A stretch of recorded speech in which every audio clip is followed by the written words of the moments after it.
Hello and welcome everyone to the Movement Made Better podcast. I'm Dennis. I'm Ray. I'm Neal. What's going on, boys? How you guys doing? Pretty good. Not so bad. Not so Did you nice. have a good weekend? Yeah. It was my lady's birthday, so Nice. We went to Carmel, spent the day out there. Went to eat. Okay. Just kind of relaxed. Went to see Halloween Ends, and you know what? I'm glad they ended it. I'm not gonna lie. I've heard it's terrible. Not like there's definitely some cheesy ass parts, man. Yeah. But they actually ended the series. Basically, until next. Basically, they until did they exactly what until horror they- movies are supposed to do, which is like fully kill the bad guy. They'll write some new shit up. Yeah. Of course, he comes back from the dead. It'll be some mad Some scientist stupid. that's trying to use some freaking cells, God, stem that'd be cell so research, dumb. Yeah. or nanobites. They'll use Yeah, nanobites and flash recover. Oh, like The what- guy behind the grinder. What is it? Catch my Finally, yes. Got him. Funny shit. They'll clone them. Oh, Yeah, they'll clone them. that's gonna be DNA. stupid. They'll clone them. Yeah. Yeah, I saw a comment. One of the coaches I follow, he's all like, I literally just walked out of my own living room. He goes, I'm watching Halloween Ends, and I got up and walked out of my own living room. I was like, well, that pretty much says what you thought about the movie. Oh yeah, When you leave your own living room, he's like, I can't take this shit. because I can't take it. it got to the point where it's like, for real, like this doesn't make any sense. But whatever, sure. How many Halloweens have there been? Too many.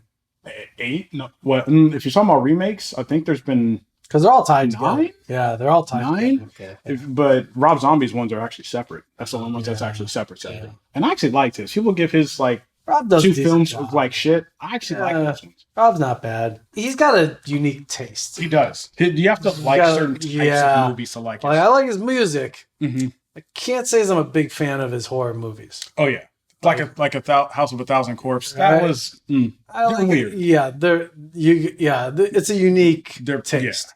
Even within the horror genre, Rob Zombie has a very particular. particular fan base, Mhm. and it's not me. Like, I've watched a handful of his movies, and I usually turn them off before they're over because I'm just like, it just doesn't. I'm like, I could care less. Doesn't hold a lot of water. Doesn't hold a lot of it.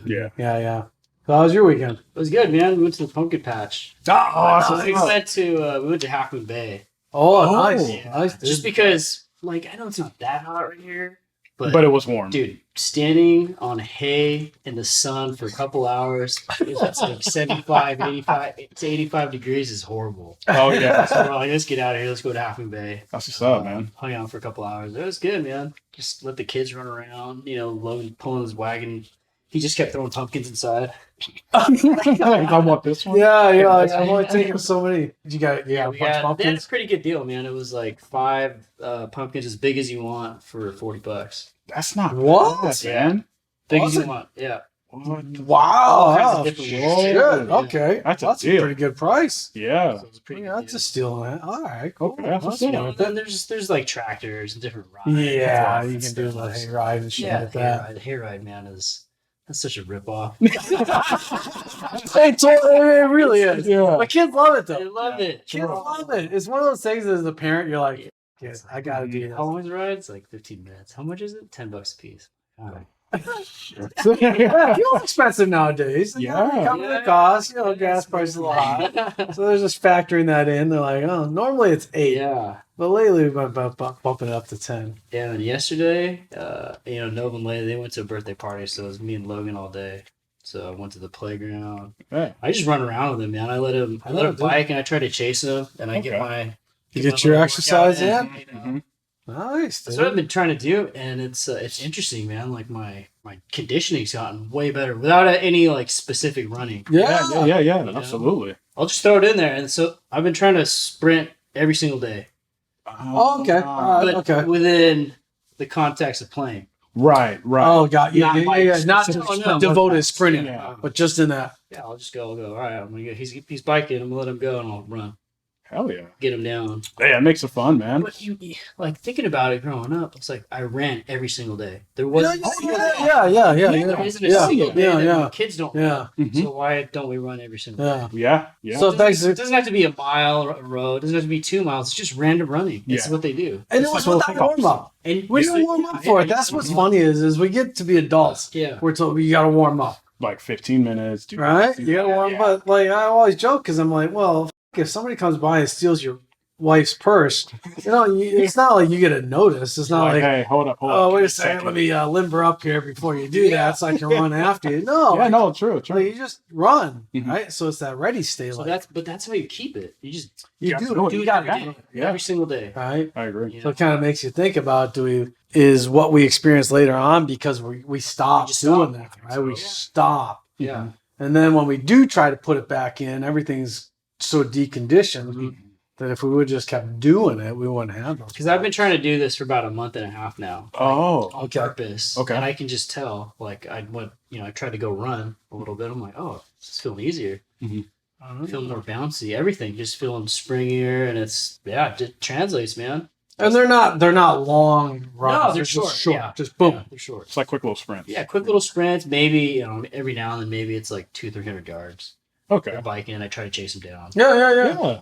That's good, man. And then they get away, and I'm like, all right. Until Logan's like, you down. Like, Lower it. You fall, you run over there, make sure they're not, bleeding to death. Yeah. All right, you're good, dude. That is true, though, man. Spontaneous just activation. Yeah. Boom. Can you do it? Mm-hmm. Yeah. Because you're not pushing yourself to the point of, like, you're not really getting super tired. Mm-hmm. They don't do that. The kids don't No, do that. no, yeah, They they just, don't. they go, they do it for play. They're like, it's faster if I run there. So I'm going to go run there. I'm excited. Mm-hmm.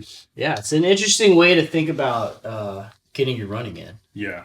You know? And then when they're tired, they had to stop until they feel recovered again. Then they go. Like they self-regulate a lot better than like adults do. Yeah, without even knowing it, right? Because you think about, as we were kids, how long could we do that for? All day. All day. Yeah, all day. Right? Damn day. We were like Captain America. Yeah, I can do this shit all day. Mhm. I mean, we really could. Yeah. I mean, parents threw us out of the house at 9, 10 a.m. Don't bring your ass back till dinner time. Mhm. Okay. And you did. Like, you didn't even think twice about it. You were just out and Well, about. since I've been doing it, I mean, I've been getting like 12 to 15, 16, 17,000 steps all Really? those days. Yeah. Mm. But without thinking about, I'm not necessarily like taking out, an hour of my day to go sprint. Yeah. I oftentimes think about, do people succeed in spite of what we tell them? In many ways, as far as the fitness industry as a whole, right? Mm-hmm. Because we're always like, you got to program everything. You got to program this, program that. At least, how people view fitness. Yeah. Like, I got to program everything. Mm-hmm. And you're like, yeah, Do you though? but do we? Yeah. But do we? And I've asked that for a long time, but do we have to program I everything? think for 99% of trainees that don't have very, very specific goals, you don't have to. Mm-hmm. Yeah, right? Yeah. But it's like you just said, for the bat, like 99%, right? They're not looking at 3 weeks of this phase, 3 weeks of this phase, right? So we've taken something that we've designed for a very specific demographic, and we've just said, okay, now everybody needs to do this. Yeah. But you're right. Who does that, right? Who sticks to just 3 weeks of just this and that? So it's kind of interesting. Like, do people succeed in spite of what we give them as a whole, as an industry whole, not the three of us? Yeah. I mean, I think we're very different in that regard. I think people would have more success if we just encourage more play. Yeah. I think that's the thing. If we just stop looking at it as if we got them to stop looking at it as exercise and just got them to start looking at it more like, just go play, just go do something you like, go enjoy something. I think there's more success there than going, you have to go to the gym for this amount of time, this many days a week, and do this and do that and whatever. Sometimes people don't need a lot of organization that way. Well, there's a new series on Netflix called The Human Playground. Oh, dude. Dude, that looks... Yeah. Dude, it's so good. I haven't You haven't watched watched it it? yet. It's so- So legit. It's so good. But all the episodes together just come under one thing. Play is play. Yeah. And humans, that's what we do. Whether it's for, like, the first episode was breaking the pain barrier, right? Mm-hmm. Do we play to prove something to ourselves or others and push past that pain barrier, which I thought was a huge topic, right? In health and fitness, like, how much do we do? Like, should we be doing this? That's always the big debate, right? Yeah.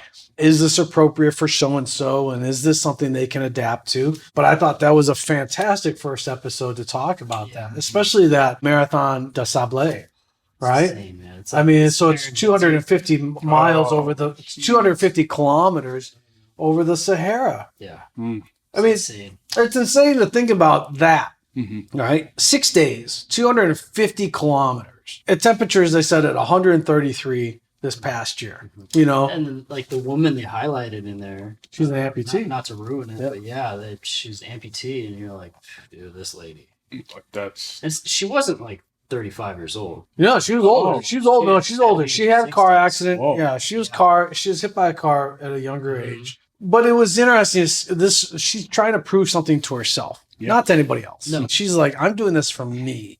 Like, I'm trying to see if this is something I can accomplish. You know, I'm pushing through that pain barrier, which unfortunately she couldn't, right?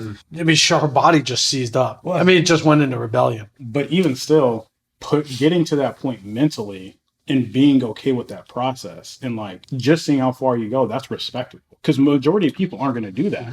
Nobody wants to it's that be mental at that toughness, level right? of discomfort or whatever the case may be and pushing themselves that far. That takes a whole lot mentally that people don't necessarily understand. Well, 1,300 people entered. It was March of this past year. 1,300 people entered this year, and 40 people finished. That's staggering. That's 3%. Less than 3%. Yeah, one person died. Yeah. Some people would look at that and go, "See, the person died. It wasn't worth it." But it's like, they knew what they were getting themselves into, right? So there's that whole debate of, you know, are you living or are you alive? You know, it opens up that debate. You know, and what these people are doing is to prove to themselves that I have not only the physical ability to push through this, but the mental toughness to push through it and to overcome and go, okay, everybody else is quitting. I'm still going to keep going, right? But is that more mental toughness or callousness, so to speak, right? You know, that book that I'm listening to now, Do Hard Things, they talk about that difference, right? There's a difference between toughness and callousness. Right. So toughness is when things do get tough, do you stay with it? Even when you have failure, you still push, you still go through it, where callousness is just all like, you just get through it. You know, callousness is more of what the military does to you. And so there's that difference between those two.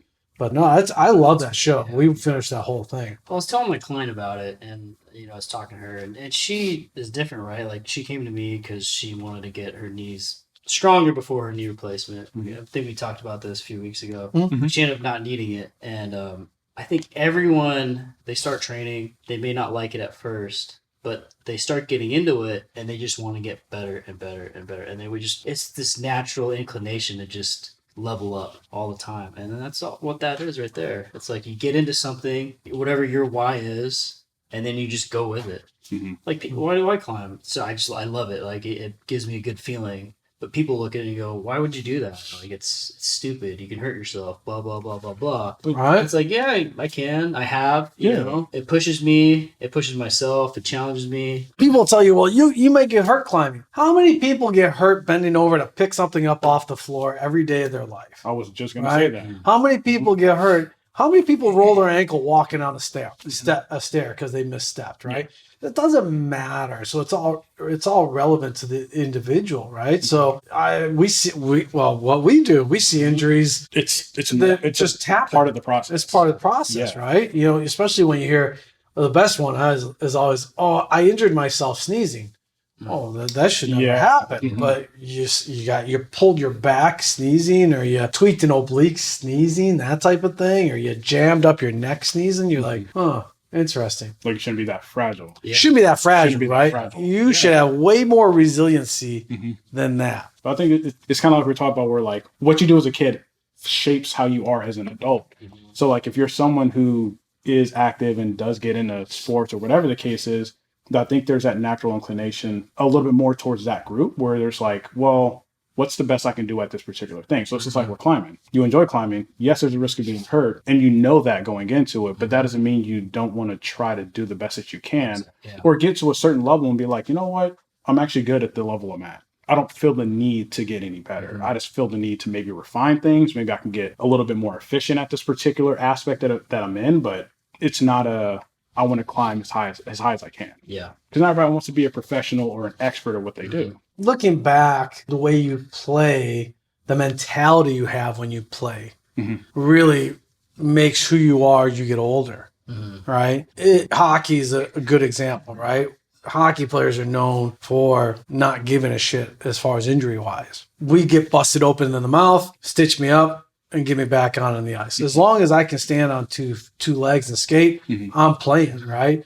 And so we go through the NHL playoffs every year, and then the litany of injuries after a team gets eliminated of, oh, this player was playing with this issue and this player was playing with this issue, and you're like, holy shit, you were skating on a broken leg? Oh my God, right? But when you're like, that's the way I was brought up. You get injured, as long as you can skate, you get back in there. So that physical contact and injury was something I was never scared of. In fact, a lot of me was like, I want to initiate that, especially like playing football. Oh God! Like I want to initiate contact. I don't want to wait for contact. I want to be the person initiating it, right?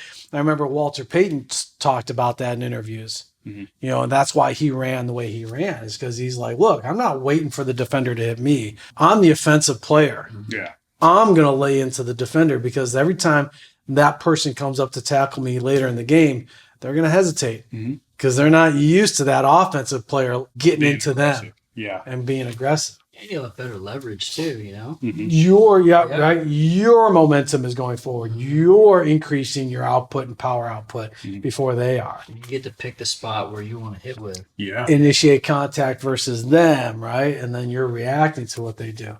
But I think, the way you approach the play, and maybe some people would say it's reckless, but I think that goes a long way to when you're older, how you approach certain things. Yeah. Even when you approach your training, you approach it a little differently. You go, okay, well, there's a little bit of failure. It's fine. I'll succeed, because we're designed to fail. But then we want to overcome those failures. Yeah. We don't just go, okay, I'm going to go home. Oh, yeah, there's this climb right now. It's the V9. I've tried like 50 times at least. And I get to the top, fall every single time. Hey, Every time, man. I just can't figure out the move. I can't, I'll keep trying it until they take it down. Until they take it down. Yeah. Yeah, because you got X amount of time before they take that down. So you're like, it's probably shit. down now. Yeah, I think they're probably going to set it soon. Yeah? Yeah, because what has been 8 weeks I've tried this thing. 6 to 8 weeks probably. It has been a little while, yeah. Just I know they were resetting the wall. I was there this morning. Okay. I got to climb in this morning. was it near the front desk? No, it was off to the. You still might have a chance. So you might have a chance. No, it was when you walk in to the far left. Yeah. So that's where they were changing this morning. But that missing that climb didn't deter you from continuing to try. Yeah, just try it. So that's that mental toughness of, all right, I didn't get it the last 30 or 40 times I tried it. That doesn't mean I'm going to stop. It's just, I'm going to come back to it another time. Yeah. But it's a great show. I think I think the other thing too about that show was I love how they show how people play in different countries, right? And so the one in Africa. Oh, the wrestlers? No, the sticks. Oh, yeah. I mean, this is something that goes back centuries and centuries, right? But it's like a rite of passage. It's a rite of passage. And some people look at that and go, oh, hell, but that's something that these tribes have done for ages and ages. I think we need that today, too. Maybe not that specific one. Not in that. We need some sort of rite of passage. We don't have one. Yeah. We don't actually. True. We do it. That's true. Interesting. No. Yeah, now you say that. We don't. We don't. As a country, we don't. We don't really do that. It's College isn't it either. That's not a that's not a rite of passage. No. Especially if you're talking, with way some of the campuses are doing, like if, a speaker comes on that's a little different than what your viewpoint is, a lot of cancellation, right? Like, oh, we don't want to allow the speaker on campus. You're like, no, university is where you're supposed to be challenged in your in your dogmas and ideologies. And even if you don't agree, the act of being around somebody that's making you uncomfortable is a part of life. Yeah. Because then when you enter the workforce, guess what? You're going to be dealing with people that you're uncomfortable around. Yeah.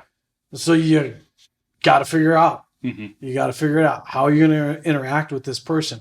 How are you going to interact with this circumstance, so to speak, right? But people don't know how to problem solve nowadays. Yeah, things are solved lack for of them. critical thinking. Yeah. Well, then again, there's programming, right? Yes. Right. So people want a program. Tell me what to do, right? But you're like, yeah, but if I tell you what to do, then you don't really learn what to do. There's a difference. Right? And we talk about that, the difference between training and coaches. Trainers implement, coaches figure shit out. Yeah. Right? So, yeah, I mean, I want to give you information. I want to give you education so that way when you're on your own, you'll be able to go, I need to do this, this, and this. Cool. Then for me, I did my job. Yeah. Like I love when a client can say, well, I did this, this, and this because I knew this is what I needed for myself. Very kind of sweet. Yeah. Right. But I think what's funny is in that approach, I think some trainers are afraid of losing clients. But you're like, no, you're showing value even more when you can get a client to learn what you're trying to teach them. Yeah. To the point where they're super confident to even train on their own. Right. Wasn't that the point? Yeah. Right. That to was get the whole them point. To the point to where they can self-sustain when that time comes. Yeah. Yeah, because I haven't had that experience of like giving all this stuff away. Yeah. Yeah. Losing someone because you gave. Like I know what to do exactly to do now. I'm out, Neal. That's Yeah. it. Yeah. Yeah, that doesn't. No, that typically doesn't happen. It doesn't happen. Because there's other factors to it too. Yeah. It's not just I know everything. It's also know that you can teach me more as you learn more. So I find that renewal of information to be very valuable. Yeah. Or they just simply like training with you. And then also the extra set of eyes it's a big deal. It's a big deal. Yeah. Yeah. big deal. Because they may not have, they don't have it. So they, you'll get, even if it's a client that you are seeing 3-4 times a week, and then as the years go on, they come into you once a week, right? They're still there. You're still a part of their life. Yeah. And because they still see the value in what you bring to them. Big time. Yeah. Nice. I know one of the things we want to talk about is, with last couple episodes, we did internal, external hip rotation. So figure we'll move upstream and talk about shoulder mobility and the importance of internal, external shoulder rotation. I think what's interesting, I was on YouTube and I want to see if there was any videos of people talking about the importance of internal, external rotation. And all that ever came up was exercises for internal, external rotation. Yeah. Yeah. But it was like, I was like, man, tell people why they need to have internal, external rotation. Just don't tell them just do this. Yeah. Like, what's one of the main reasons why you need internal, external rotation? Shoulder stability, hands down. If you don't have access to those ranges or have access to the rotational capacities, you immediately lose stability if you're in a certain position. Either if that's overhead or if you're working with dumbbells in particular. Dumbbells is a really, really good tool to use. But if you don't have good shoulder control, well, now you lose some of that stability factor. But also the connection to the tissues too. Yeah. If I can't properly internally rotate as I'm moving through a certain range, well, I can't connect to those tissues as well. I mean, you'll lose movement. You'll lose access to just basic daily life movements. Your shoulder's supposed to rotate. That's what it does. You should have all these degrees of freedom in your shoulder. Now, if you lose that, you might not be able to wipe your ass. Something as simple as that, right? You might not be able to shampoo your hair. Grabbing a towel and going behind your head. Whatever it is, just simple things. Reaching up the cupboard, putting your seatbelt on. So I think at the very, very basis of everything is just daily function. Yeah. Well, it's funny you say that because my mother-in-law lives with us, and Sherry has to dry her hair because she just doesn't have. She's lost that external shoulder range of motion to get the towel behind her head. She's 86, but still, it's kind of like some people would say, "Well, she's 86," but at the same time, you're like, "Is that just an excuse?" Right? Yeah. Is that just an excuse, or she should still have that, right? And a lot of that, I think, because the internal shoulder rotators are stabilizers first. So I know we, as an industry, don't really teach people how to create stamina in that stabilization, right? So holding an arm out there with a weight and just building up stamina in the shoulder tissues is lacking there from a longevity standpoint. But I think what's interesting too, because we always talk about grip strength. Yeah. But that grip strength is what helps dictate how your shoulder responds. Yeah. And so that's something that we want to start to get people, reinforce to people too, is here, when you grab something, then you're affecting how that shoulder responds. And a lot of this, the internal, external rotation drills, you just don't see anything involvement with the hand. Yeah. Right? And they may see him holding a band or a weight. That's not like... You're not getting your arm line locked in, manipulation, because then they'll just hold the band and pull out, in and out or whatever. But that's kind of done mindlessly as opposed to just, okay, really grip, increase that torque and increase that arm line tension to really get better feedback into the shoulders. Yeah, you just can't create as much force without your hands. Yeah, right. So yeah, even something as simple as getting up and down off the floor can be affected if you lack internal or external shoulder rotation. Because your body knows this, and it's gonna be like, I don't really know if we can go load this shoulder in this position. Yeah. Or when you do load it, the tissues aren't prepared for it, and then all of a sudden, bing, an injury takes place. Yeah. Even getting up out of a chair. If you have armrests, you have to get into shoulder extension to push off. So if somebody's missing shoulder extension, well, now you decrease that easiness of getting up and out of a chair. What do you think the most simple things you can do just on a daily basis, not involving any tools or any exercises, but to keep your shoulders healthy? Like just for the average person that doesn't want to go to the gym, doesn't want to work out. Honestly, explore movements, just reach for things in different positions. Honestly, that's it. Like, you don't have to do anything particularly special, but instead of everything being directly in front, try to reach for something overhead, or try to reach for something behind you, or something stupid. Like if you reach behind you to grab a cup and then bring it back around, well, you're working your shoulder mobility without actively loading it.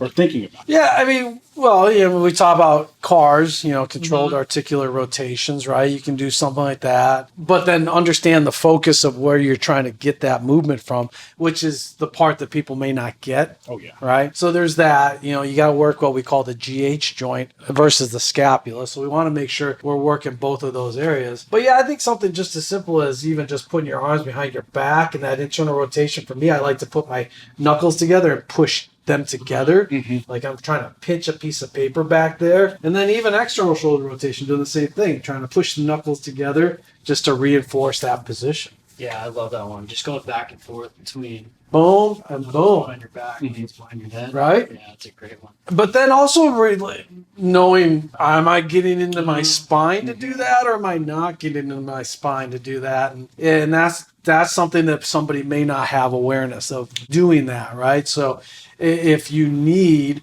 a set of eyes, that's when you go to a coach that, can say, okay, yeah, you're not using the area that you think you're using. Yeah. But yeah, I think just basic, just daily drill, big time, just a simple one. Let's address both of them. Then we talk on our online exam. That's one of the questions. Yeah.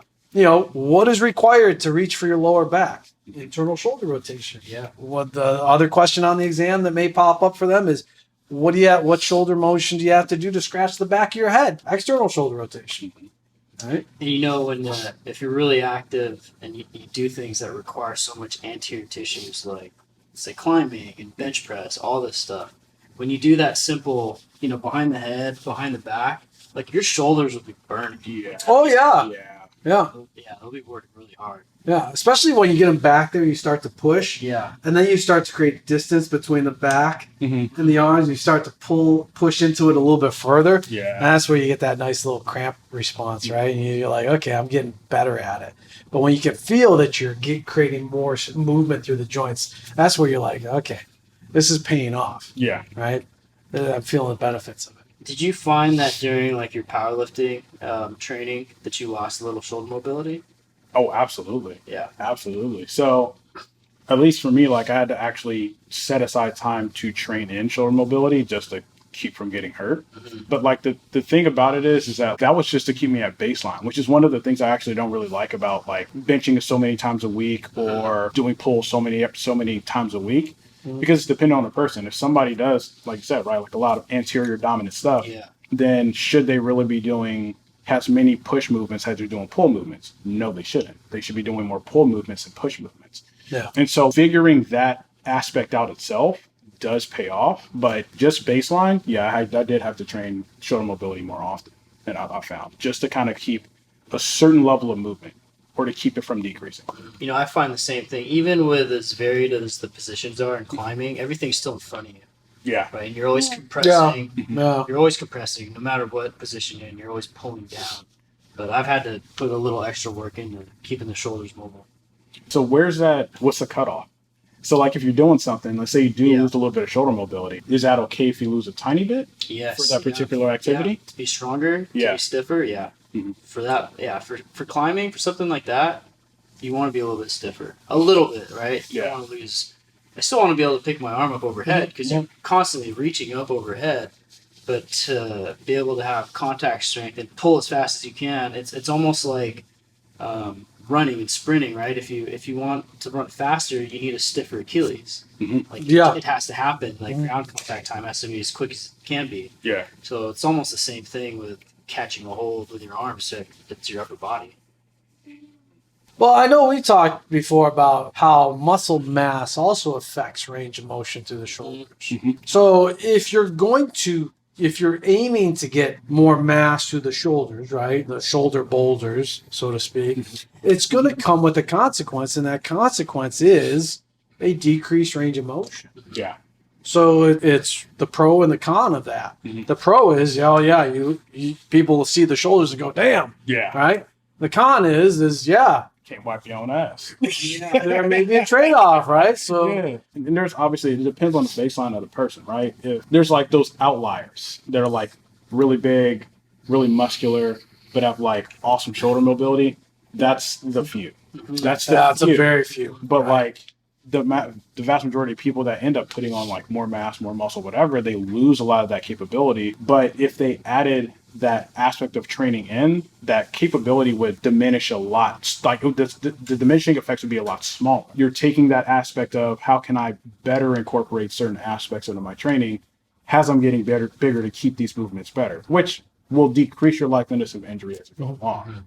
But it's just the focus it depends on what you're focusing on. Yeah. I know the one thing I've been playing around a lot more with personally lately is just opening up rotational capacity and seeing the consequences and the results of increased shoulder mobilization. Oh yeah. A lot of people forget that the spine has everything to do with how your shoulders move. Yeah. But the fascial restriction that kicks in when you don't have rotational capacity does take a toll on the hips and the shoulders. Yeah. So you've got to be able, so when people are like, I was told not to rotate. No, you have to rotate. Yeah. So we got to figure out what's not taking place that's creating an issue when you do rotate. You get people like, I hurt myself rotating, so I don't do that anymore. But okay, well, let's figure out why did that happen, right? Yeah.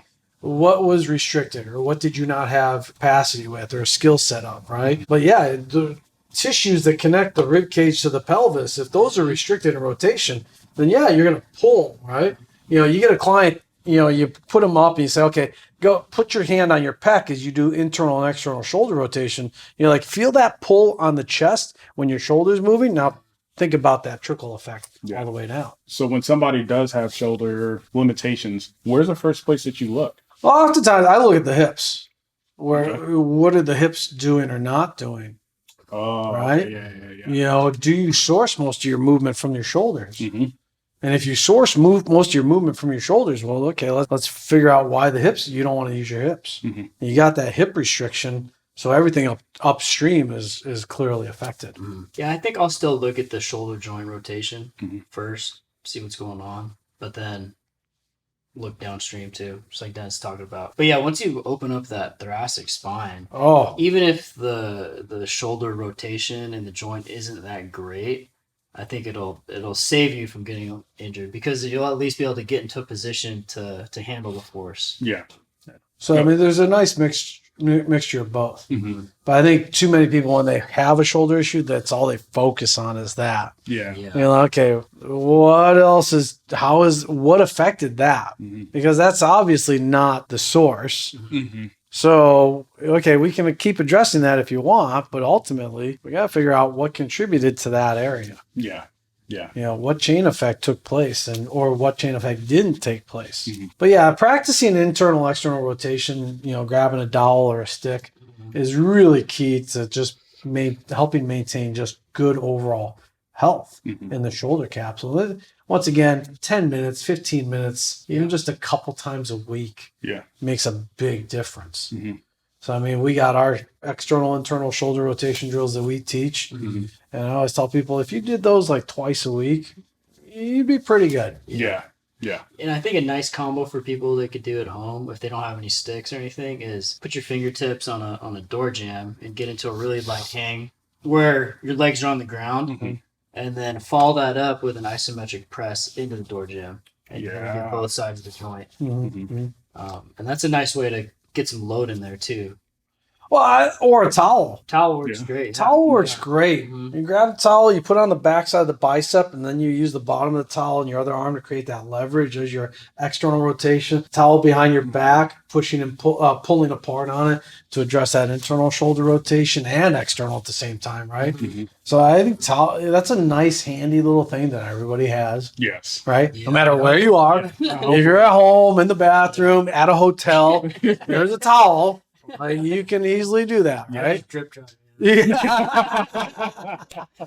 Feels like we don't own towels. Stand in front of a fan. Well, yeah, that's an easy tool that everyone has access to. That you can work that external and internal shoulder rotation. Like through breathing, I just heat my body up and dry off. So okay, well, there's another. It's like, so how does breathing affect? If somebody's an a fight or flight breather all the time, right? They never down regulate. They're always up regulated, right? Well, that creates shoulder restriction. Yeah, Because you're all just locked up. even from the spine. So Yeah. like 'cause the first place I tend to look is the spine.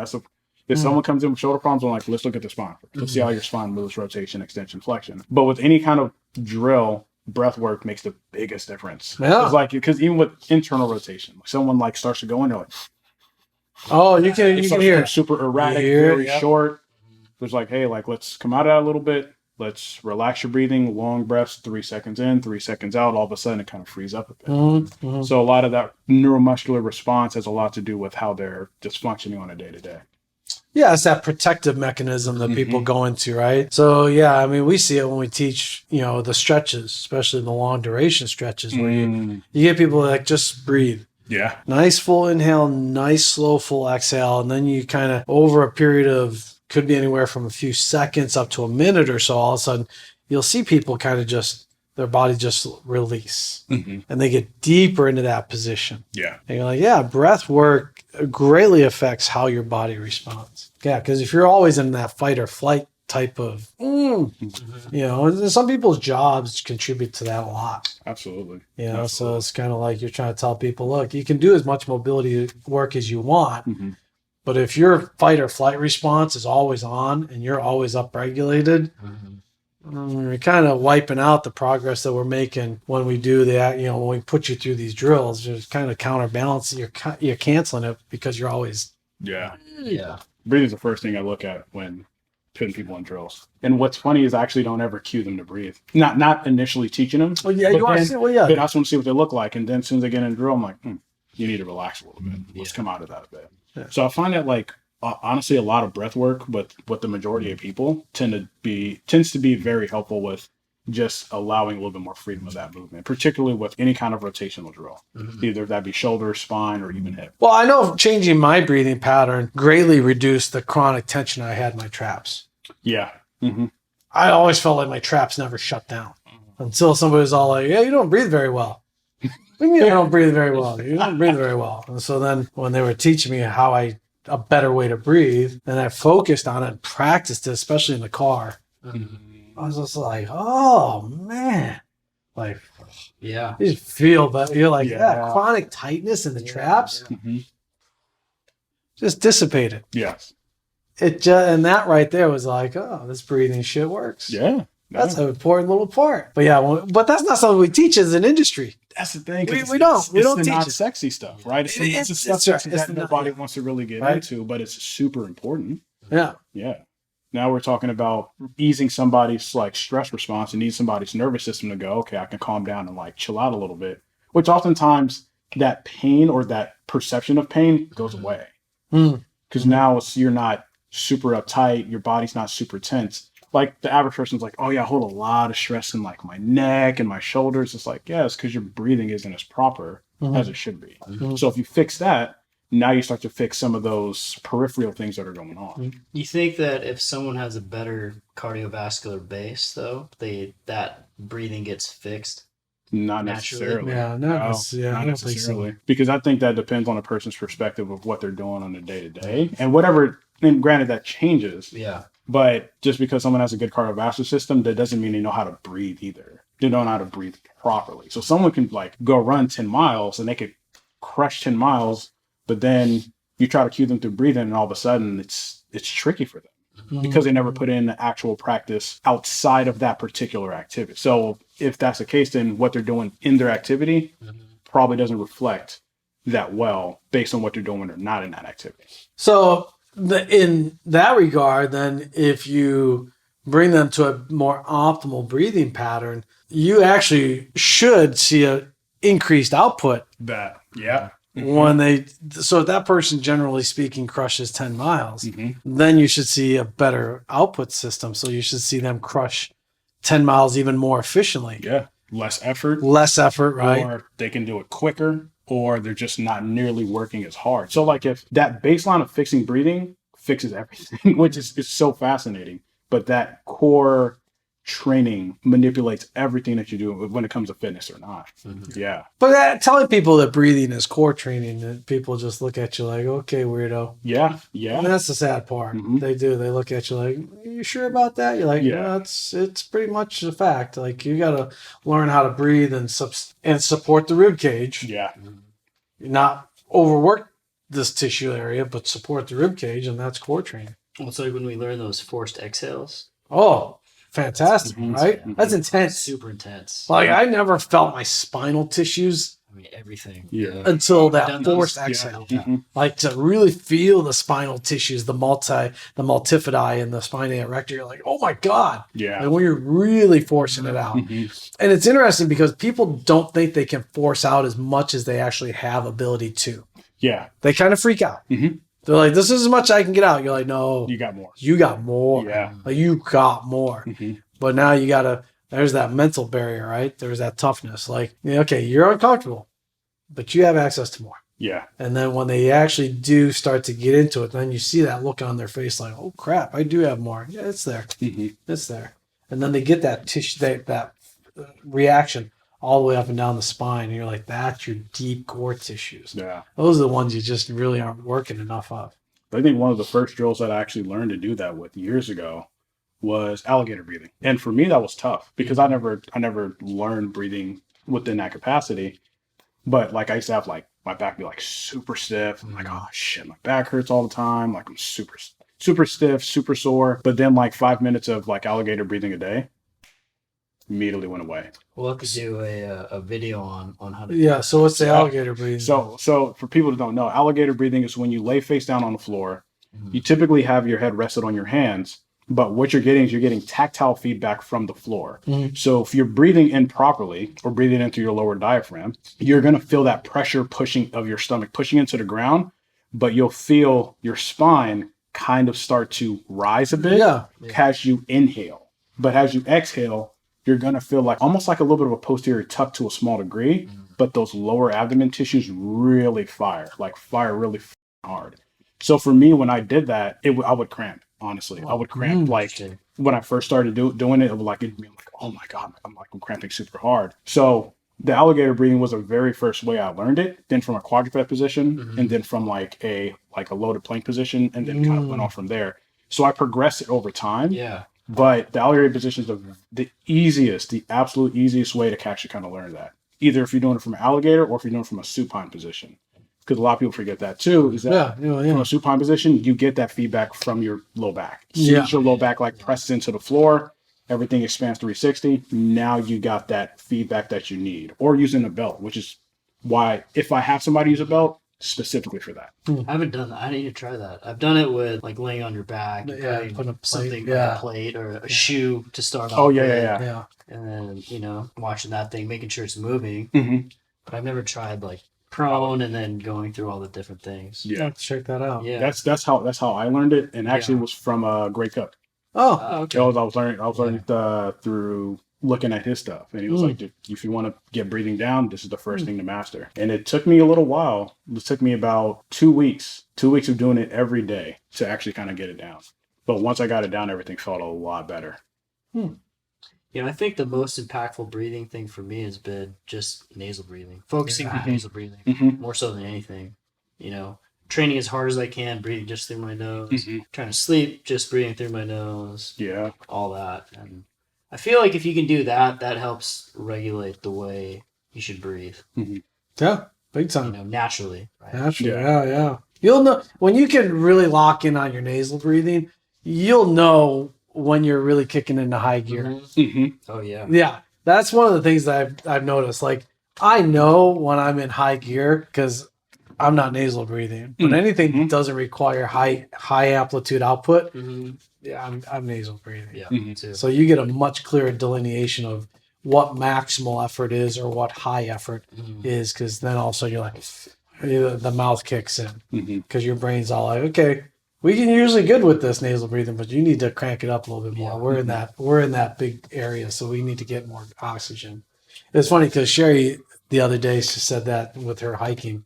She's like, yeah, she did this one hike, and she goes, I was able to nasal breathe the entire way up. I was like, freaking awesome. Oh yeah. I was like, good. Oh, yeah. It's taking her a long time. It's taking her a long time, and most of that is just up here. You got to be uncomfortable. It's uncomfortable. It's here. It's uncomfortable. It really is. It's your ability to, okay, like I got to push through this.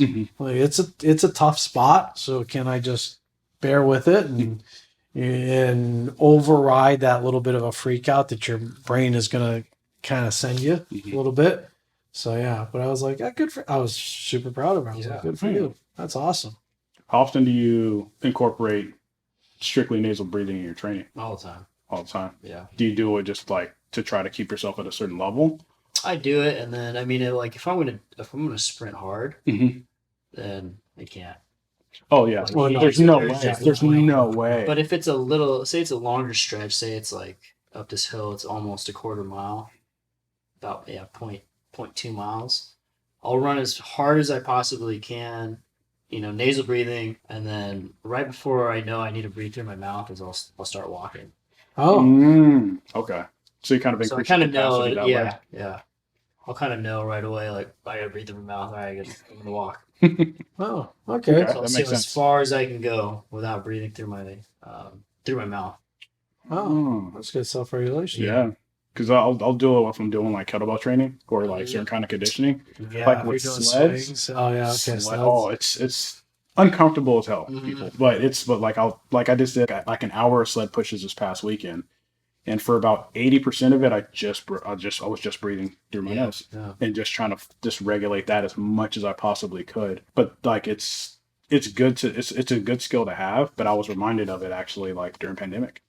Oh, funny enough, during the first part of pandemic, I forgot who I was watching, but they were talking about nasal breathing, and I was like, okay, I need to incorporate this back in. It sucked. Yeah. It sucked. Yeah. It does. It sucked. But after a couple of weeks, I was like, okay, I'm kind of getting the hang of this. Yeah. So it's a matter of training it. Once you kind of get beyond that uncomfortableness, it becomes a lot more like, okay, I don't freak out as much. It's kind of like you were saying, right? People's initial response is, I can't breathe enough. Oh, yeah, dude. Your brain's all like, no, you need to open up your mouth. And so, like if you're into doing partner training type thing, but yeah, wrestling and grappling or just having somebody even try to bear hug you and move you. Something as simple as that. And can you maintain nasal breathing as you're resisting them, right? Just something as simple as that. That can be a great way. Ground-based athletes have to work on that all the time. That's one of the most important things they have to figure out is how not to freak out. Yeah. Because as soon as you go, like the rest of your body just goes right into panic mode. Yeah. So there's a movie I watched a long time ago. I think it was with Billy Blanks, and he was training. He was on the beach, and he basically got a little cup of water. Held in his mouth. Ran, and then had to spit it back out in this cup of water. Yeah. So that's a great way to do it. That's a true test. That's a great test. Yeah. Either that or putting some tape on your mouth. Yeah. I think I just saw what's his name from T Nation. I saw him do that like a while ago, where he took some water in his mouth, pushed sleds for however long, and spit it back out. Yeah. That's hard. That is hard. God, that movie was like in the late 80s, probably. Yeah. I didn't know what they were doing back then. I was like, that looks hard. Yeah. I would drink that water. Yeah, exactly. I would say, that was tasty. That's funny shit. Yeah. The coach would be like, where's the water? Yeah. In here? And then now I'm like, it's for breathing. Yeah. Interesting. Very nice. Well, hopefully you enjoyed the episode, and focus on your shoulder range of motion, but understand that there are a lot of different factors that will dictate why your shoulders may be restricted. Everything from the hips to the spine to improper or inefficient breathing, we should say. So until next episode, be good. Thank you for listening to our podcast. Be sure to hit that subscribe button, and whatever platform you're on, either Apple, iTunes, or Spotify, please, if you could leave a review, we'd appreciate that. If you have any questions that we can answer for you, be sure to leave those in the comments also. If you're looking for more information on our education, our products, please go to www.stickmobility.com. And also hit that subscribe button to that YouTube channel. And don't forget our live Instagram classes 3 times a week. If you want to join in, grab your sticks and hit that 45-minute class.